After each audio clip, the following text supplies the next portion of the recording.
couple of rules for bettors, and then we can get to your in-game strategy as well, Amal. What do you got? Yeah, a couple things. Dustin mentioned he bet total bases yesterday. Make sure you familiarize yourself with what the rules are and the exact distinction on these things. I mentioned the tennis example before we went to break. I want to give a couple of quick examples with baseball. Number one, if you bet a total in a game, and let's say the team is winning 5-0, it gets rained out after 7 innings are complete, the game will become a refund regardless of whether it was an under and over. Let's say they scored 15 runs.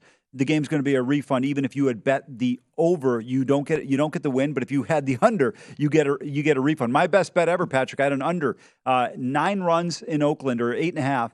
A's Rangers. It was 17-8 going to the bottom of the 9th inning. The bottom of the 9th never got played due to a rainout. Got a refund on it. Greatest win ever. And then, of course, if you bet the run line, similar situation. Let's say the Yankees are at home against the Giants yesterday, 5-0. We're going to the top of the 8th inning. And the Giants bat, and then the game hits a monsoon. They're like, we're not going to play the last inning. Yankees win 5-0 final after 7. No bet there. You get a refund. So just make sure you're in tune with that. Don't throw away a ticket that might potentially look like a loss. Always keep it to a game that goes to conclusion, because you want to make sure that in case weather comes into the area or anything like that. So just something to pay attention to. One other point I want to make on in-game betting. We're going to use the Phillies-Rangers game from yesterday as an example. 5-0 Philadelphia. I'm going to use some numbers. They may not be completely accurate, but just to draw the example. Let's say the Phillies were plus 125 on the money line yesterday to start the game. You bet $100 on them. Now you're going to get back 125. Total take back is 225.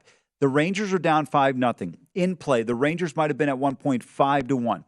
Let's say you felt a little bit frisky and you thought, you know what?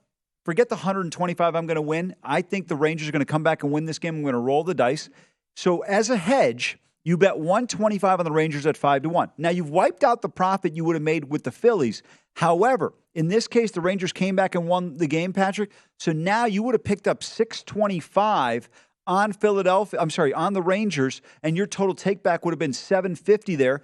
So you wouldn't have lost any money if Philadelphia hung on and won the game, but you would have cleaned up on an original bet of $100. So you can take that risk sometimes if you feel like a team's got an opportunity to be able to come back in a game. It's not always the most prudent play, but I do this quite a bit in tennis. I think college basketball is another great sport to do it in. Baseball, with the way we see some of these bullpens, it's not a bad example of a sport to do it in as well. I call that a cost-benefit value play.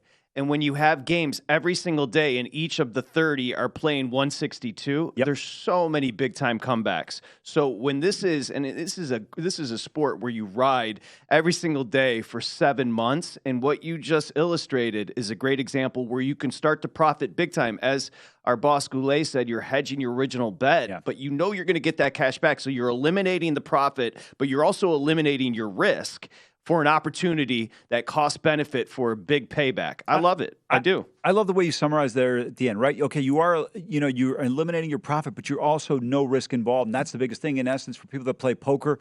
It's like a poker tournament that's a free roll. Everybody knows that term in the poker world. And it's the same thing here. 0 risk to make a certain amount of money. And now you might have broken even. You go, oh, the Phillies won the game 10-1. Why did I give away that 125? Maybe. But over the course of a season, as you alluded to, you're going to have a comeback.